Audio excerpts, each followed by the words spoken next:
Welcome everyone, this is Sylvia again. Last time, we have already installed the MATLAB 2024 version, and today I'm going to show you how easy it can be by using MATLAB to process some public datasets, in case maybe you want to use it in your own dataset later. And today we are going to use the dataset from this paper, Data-Driven Prediction of Battery Cycle Life before Capacity Degradation. This is a paper published in Nature Energy, so it will provide us a very convincing dataset.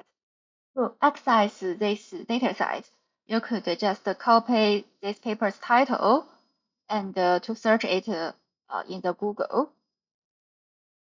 Click the first link, and it will direct you to this page.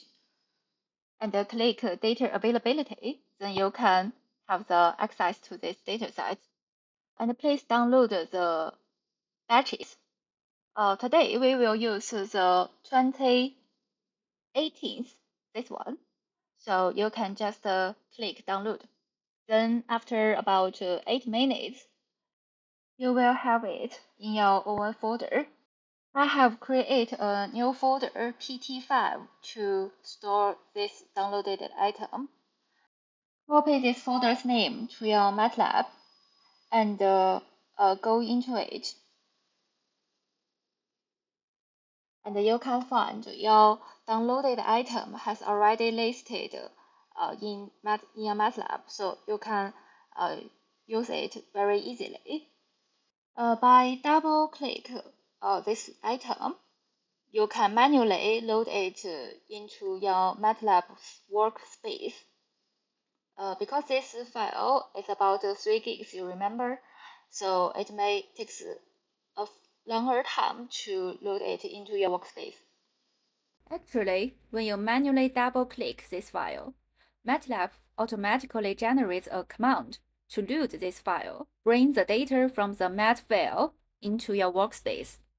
Now, this downloaded file has been added to your workspace. This means you can do some mathematical operations directly to this data, as shown in the lower command window. I definitely believe that one of the reasons that people love the MATLAB is because its ability to visualize your workspace in a very simple and convenient way. Now, let's double-click this batch variable, and you can have a good look of what it is. First, we can see that this batch includes a total of 46 test batteries. These test batteries were charged at different charge rates.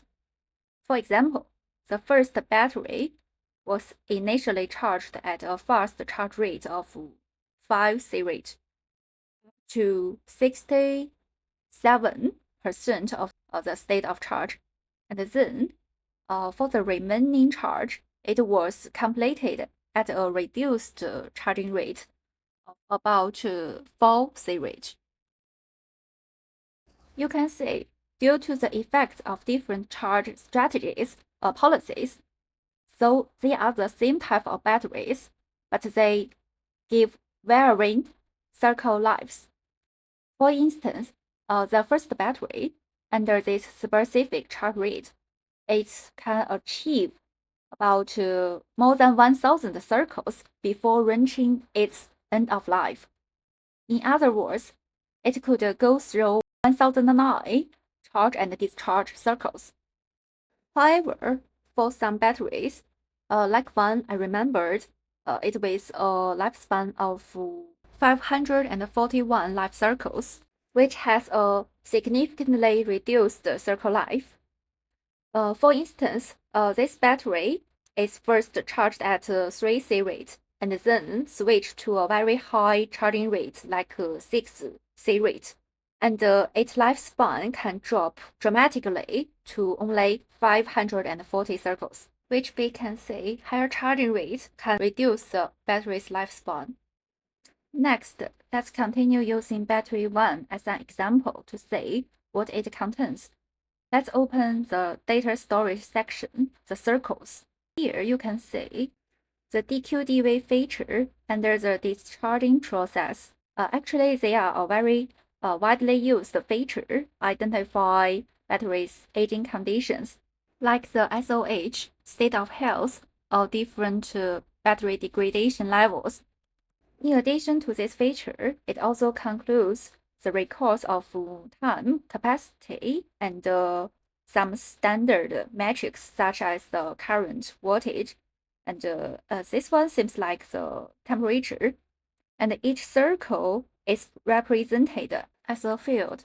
And each field contains the data for one charging and discharging circle.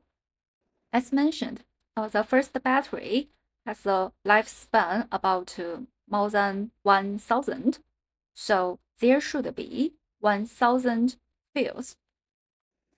Let's see if it is right. Yes, there are about 1,009 or 1,008 fields, close to what we expect. Let's go back to the first field, which is the first charging discharging circle, and then we double click it to open it. Then we can say what is included in this data. This is where MATLAB's function proves to be incredibly powerful.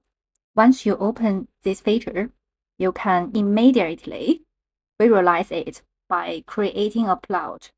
Simply click plot, press the button, and it will directly generate such a graph, and it displays the feature for you. This provides a clear understanding of what the feature looks like. Up to this point, we have covered how to use MATLAB to load public datasets and even create plots in a no coding required manner. I hope you enjoyed today's lessons. Next time, we will level up by writing a few lines of code to automate this process and create colorful plots. It's all about setting the stage for building your AI model.